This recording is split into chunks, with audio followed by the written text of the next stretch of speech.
Welcome to Tabernacle Talk, a Bible study podcast hosted by Brian Self, pastor of Tabernacle Baptist Church. We hope this time in God's Word will be an encouragement to you. Let's dive right in.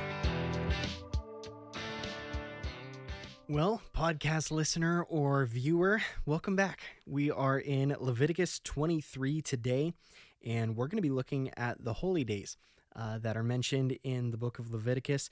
As we've been going through, just by way of reminder, the book of Leviticus is how does a sinful, wicked, sin-filled people live with a holy God in their presence and yet not be destroyed, not be killed, not be consumed by the fire of his holiness.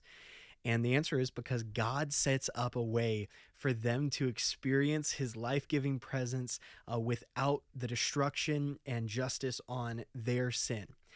Or rather, that God makes a way for justice to be met without it destroying mankind, or here in particular, the Israelites.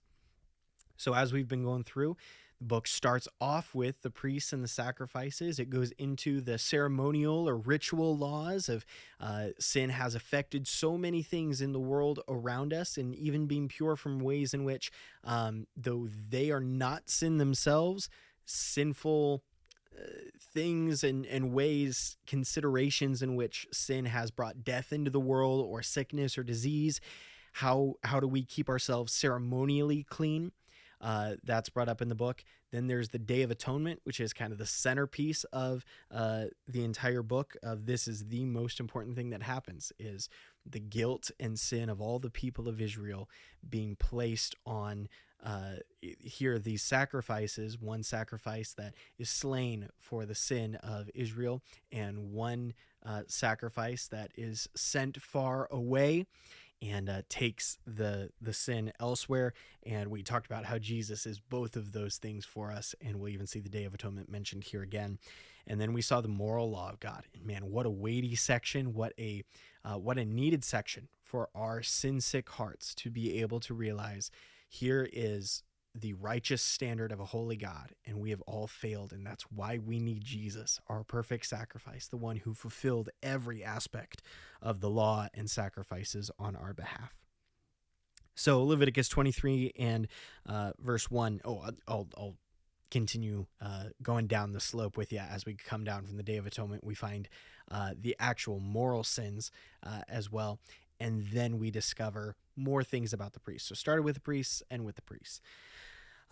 So here in Leviticus 23 and verse 1, Yahweh spoke to Moses, "Speak to the Israelites and tell them, these are my appointed times, the times of Yahweh that you will proclaim as sacred assemblies. Work may be done for 6 days, but on the seventh day there is to be a Sabbath of complete rest." A sacred assembly. You are not to do any work. It is a Sabbath to Yahweh wherever you live. And we talked about this just a little bit on Sunday at our church as we looked at Genesis 1 and 2. We do this because God did this, that we realize that God is the one that works, and we are the ones that rest in his goodness, that he can continue to make our crops grow even if we're not looking. He's the one that can continue to make money moves on our behalf even if we're not picking up the phone and working on a Sunday. It's something that we can give over to him and say, God, there is a time of rest, and I'm going to allow that to be this. So here he says, remember to rest. It's something that God modeled for us, and we can follow his example. Verse number 4, these are Yahweh's appointed times, the sacred assemblies you are to proclaim at their appointed times. The Passover to Yahweh comes in the first month at twilight on the 14th day of the month. Here, remembering what God did in bringing them out of Egypt. He says the festival of unleavened bread to Yahweh is on the 15th day of the same month. So the day after Passover then begins the Feast of Unleavened Bread. He says, for 7 days you must eat unleavened bread. On the first day you are to hold a sacred assembly. You are not to do any daily work. You are to present a fire offering to Yahweh for 7 days. On the seventh day there will be a sacred assembly. Do not do any daily work. Verse 9, Yahweh spoke to Moses, "Speak to the Israelites and tell them, when you enter the land I am giving you and reap its harvest, you are to bring the first sheaf of your harvest to the priest." So the very first thing that buds up and you go, great, I've got barley, I've got grain. He says, he will present the sheaf before Yahweh so that you may be accepted. The priest is to present it on the day after the Sabbath. On the day you present the sheaf, you are to offer a year-old male lamb without blemish as a burnt offering to Yahweh. Its grain offering is to be 4 quarts of fine flour mixed with oil as a fire offering to Yahweh, a pleasing aroma, and its drink offering will be 1 quart of wine. You must not eat bread, roasted grain, or any new grain until this very day, and until you have brought the offering to your God. This is to be a permanent statute throughout your generations wherever you live. So you get the first inkling of the harvest is coming. We're going to have food for my family. I can sell the excess to others so that I can have food for I can have money for what I need for the future. And God says, before you go about being excited about all those other things, he says, first remember who gave you the harvest, who helped the seeds to grow into the ground, that he gave them water enough to be able to sprout up, who made it so the birds didn't steal away the seeds or the animals didn't come and steal away all the possibility of food. He says, remember God. There's been many people that have talked about, even in our giving to the Lord, when do you give? Do you give after you've already, done all the things you wanted with your money, and then whatever's left over you bring to God? Kind of the biblical practice is bring what you have first to the Lord. I know for myself, this is something I got to get in a better habit of, because I always have that exact amount. No matter what I have or don't have or anything, I always make sure that amount goes to God every single time. But sometimes in my busyness and because even some of how I'm paid changed from my previous job to how I get paid at this job, sometimes I forget to do it right at first. And it's something that I do want to follow, even as I read through this, that I remember, okay, God, thank you. You're the one that's provided for me. You've provided for my family. And so I want to honor you with what you've given me. And so I would encourage you in that way. And encourage me to remember to do it. Verse 15, you are to count 7 complete weeks, starting from the day after the Sabbath, the day you brought the sheaf of the presentation offering. You're to count 50 days until the day after the 7th Sabbath, and then present an offering of new grain to the Lord. So he says, so you brought the first, literally the first sheaf that budded, and you brought that to the Lord along with the offering of the lamb and the grain offering. And you said, thank you, Lord, for this. Now, 50 days later, you're supposed to come back and you're supposed to bring a offering of new grain. Verse 17, bring 2 loaves of bread from your settlements as a presentation offering, each of them made from 4 quarts of fine flour baked with yeast as first fruits to Yahweh. So here he says, do bake these with yeast. It's not that yeast is always sinful. It's just something that you don't include in if I remember correctly, in a grain offering and in 1 or 2 other things you're not supposed to bring it. But here in this presentation offering of 50 days, you've got the new grain. He says, do bake this with yeast. He says, you are to present with the bread 7 unblemished male lambs, a year old, 1 young bull, and 2 rams. As soon as I read that amount, I was like, that's a lot of animals. But here it's a thanking the Lord that he is providing this so that people are able to bring these sacrifices, bring these offerings, and they still have food left over. They still have animals left over to be able to do this. And it's a proclamation of faith in God's provision to say, I can give all this and it's okay because I know God's going to take care of me and God's going to give me everything that I need. He says, they will be a burnt offering to Yahweh with their grain offerings and drink offerings, a fire offering of a pleasing aroma to Yahweh. You are also to prepare 1 male goat as a sin offering and 2 male lambs a year old as a fellowship sacrifice. The priest will present the lambs with the bread of first fruits as a presentation offering before Yahweh. The bread and the 2 lambs will be holy to Yahweh for the priest. On that same day, you are to make a proclamation and hold a sacred assembly. You are not to do any daily work. This is to be a permanent statute wherever you live throughout your generations. When you reap the harvest of your land, you are not to reap all the way to the edge of your field or gather the gleanings of your harvest. Leave them for the poor and the resident alien. I am Yahweh your God. So here mentioning one of the things that he mentioned, I forget if it was in the ceremonial law. I think it might have been in the moral law, where he says, I want you to take care of those that are going without. I'm providing for you, and what I provide for you, I want you to help others who are in need. Verse 23, Yahweh spoke to Moses, tell the Israelites, in the 7th month, on the first day of the month, you are to have a day of complete rest, commemoration, and trumpet blasts, a sacred assembly. You must not do any daily work, but you must present a fire offering to Yahweh. So here he says there's a very, very serious assembly, and this is 9 days before the Day of Atonement. He says 9 days before the Day of Atonement, you get like a bonus Sabbath, complete rest, commemoration, and trumpet blasts. Sometimes referred to, I forget if it's the Festival of Trumpets or something like that. Then verse 26, Yahweh again spoke to Moses, the 10th day of this 7th month is the Day of Atonement. You are to hold a sacred assembly and practice self-denial. You are to present a fire offering to Yahweh. On this particular day, you are not to do any work, for it is a day of atonement to make atonement for yourselves before Yahweh your God. If any person does not practice self-denial on this particular day, he is to be cut off from his people. I will destroy among his people anyone who does any work on this same day. You are not to do any work. This is a permanent statute throughout your generations wherever you live. It will be a Sabbath of complete rest for you, and you must practice self-denial. You are to observe your Sabbath from the evening of the 9th day of the month until the following evening. He says the Day of Atonement, when your sins are forgiven, taken away, covering is made, atonement's made.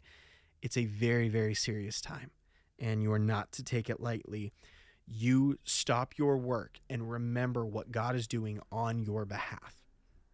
Verse 33, Yahweh spoke to Moses, tell the Israelites the festival of shelters or booths or tabernacles to Yahweh begins on the 15th day of this 7th month and continues for 7 days. So literally it is 5 days after the Day of Atonement, you have the festival of tabernacles or booths. He says, there is to be a sacred assembly on the first day. You are not to do any daily work. You are to present a fire offering to Yahweh for 7 days. On the 8th day, you are to hold a sacred assembly and present a fire offering to Yahweh. It's a solemn gathering. You are not to do any daily work. These are Yahweh's appointed times that you are to proclaim as sacred assemblies for presenting fire offerings to Yahweh, burnt offerings and grain offerings, sacrifices and drink offerings, each on its designated day.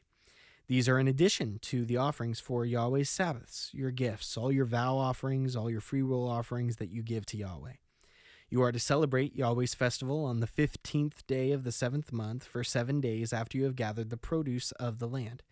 There will be complete rest on the first day and complete rest on the 8th day. On the first day, you are to take the product of majestic trees, palm fronds, boughs of leafy trees, and willows of the brook, and rejoice before Yahweh your God for 7 days. You're to celebrate it as a festival to Yahweh 7 days each year.